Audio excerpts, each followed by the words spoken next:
hirit, ang saya-saya. Unang hirit, unang hirit, unang hirit, magugulat ka.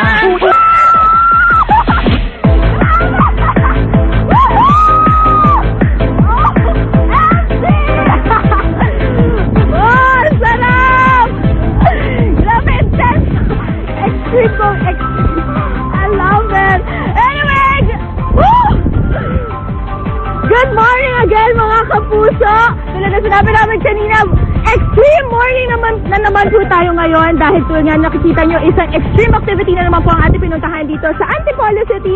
Ito po ang tinatawag nila na Giant Swing. So obviously, kaya siya Giant Swing dahil isa nga po siyang napakalaking swing na isa-swing ka lang naman dito sa napakalalim na bangin sa harapan ko. Actually, itong ground na nasa paanan ko, 10 meters na po yan, and yung bangin po, 45 meters naman ang lalim. So talagang kakaiba siya, talagang extreme siya, at talagang nakakatakot siya. But it's okay mga kapuso dahil sabi nila it's very safe naman dahil as you can see, may harness naman tayo.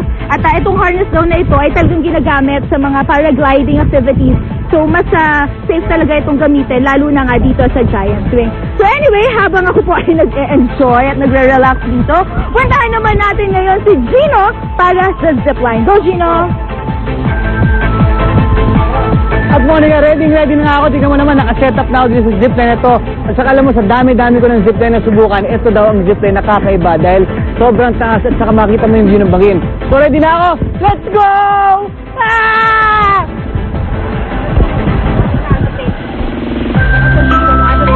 Wow!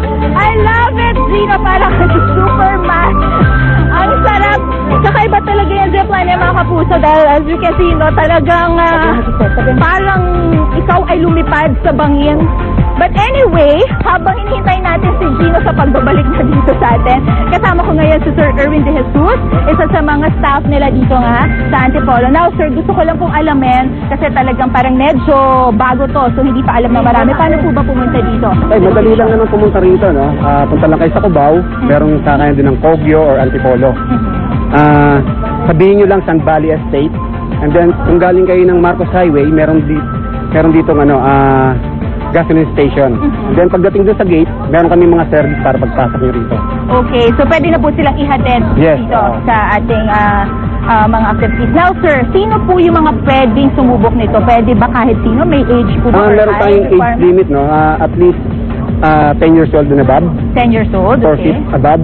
4 feet, pasok ako. Okay. Yun lang. Yun lang po. Basta 10 years old or 4 feet ang height and above, pwede na siyang i-try, sir. Pwede. Okay, sir, magkano naman po? Per activity namin is 200. 200. 200 po, pero para I heard for this month ba? Free po ba siya? Tama po ba? Until the opening daw po? Until the opening, free pa kami. This coming August, mag-o-open na kami for party. Basta may reservations lang po sila. Okay, now sir, balikan natin yung Giant Swing dahil like I said, no, parang first time daw na magkakaroon nito sa Philippines. Tama po ba, sir? Yes, first time lang dito. Okay, so sir, ano po ang parang mga advice nyo or parang masasabi nyo na parang reminder sa mga kapuso natin na gusto i-try yan? Okay, madali naman yun. Usually, siya yung basta importante, lakasan mo na yung loob mo. Lakas ang loob. And actually talagang worth it eh. Kasi, worth it dahil ma-enjoy mo yung view. Oo, dahil kakaiba-ibang level siya na swing. Talagang enjoy, but at the same time, it's very safe naman. Anyway, thank you so much po, sir, no? At hintayin natin ang pagbabalik ni Gino. Anyway, sa aming pagbabalik, ito-try pa natin yung iba't ibang activities na makikita pa rin po dito sa Antipolo City. Babal po na hirit! Thank you so much. I know you want me, you know I want you. I know you want me, you know I want you. I know you want me, you know I want you. 1, 2, 3, 1, 2, 3, 4, rumba. Ella quiere su rumba, rumba.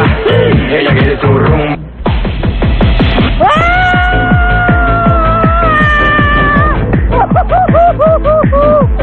Alright, tuloy-tuloy pa rin pa ang ating extreme morning dito sa Kogyo Antipolo. And ayan nga, nakita natin si Gino sa background ko na nag-shine naman ng isa nga sa pinakabago at highlight din nga dito. Yan po yung giant swing. So bagay na bagay sa mga kapuso natin na gusto talaga ng extreme na activity, but at the same time, talaga mag-enjoy dahil sa ganda ng view na makikita nyo kapag kayo ay nakasakay dyan. In fact, makikita nyo yung Aragan Falls na talaga namang napakaganda, nakaka-relax sa mga mata. Anyway, kung gusto nyo naman po mga kapuso ng matubig na trip, pwede kayong pumunta dun sa isa pa sa mga area dito kung saan kayo pwede mag-enjoy. Yan po yung tinatawag po nila na tubigan. So, dyan sa tubigan naman mga kapuso, iba't ibang water activities ang pwedeng i-enjoy ng buong pamilya. So, mamaya po, isa-isahin natin yan. But anyway, ngayon, bukod dito sa giant swing, meron din silang zipline dito nga po. Itong zipline naman, pwedeng enjoy for only 200 pesos.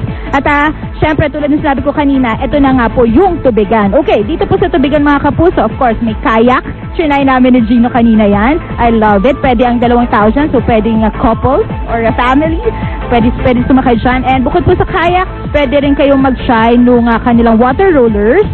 Doon sa water rollers naman, pwedeng up to 3 people ang kayang sumakay. So, pwedeng buong pamilya sumakay dyan, mommy, daddy, kanilang chikiting. And of course, pwede kayong magkulitan dyan dahil bukod sa lumulutan kayo sa tubig, paikot-ikot kayo. So, parang form of exercise na rin yan mga kapuso. Ayan, nakikita nyo nga po. And meron din silang boating. Ayan, kung gusto nyo ng pamparelax lang, gusto nyo tumitingin-tingin lang sa paligid, ayan, may boating rin po sila. Ilan lamang yan sa mga activities nga na pwede nyo pong i-enjoy dun sa kanilang tubigan. Now, kung wala po kayong gagawin on July 30, that's a Saturday po, from 8 a.m. to 3 p.m. meron po silang fun-filled activity dito nga sa kanilang lugar, or fun-filled day dito po sa kanilang lugar. Ito po yung a family jump-off. At for reservations po, pwede po kayong tumawag sa 215-0763. Ito po ay for the benefit of Hope Asia Christian Foundation. Maraming salamat po kay Miss Evelyn Rojas, and of course, get well soon kay Diane Rojas. So, mula po dito sa Kogyo Antipolo City, babalik po na hirit!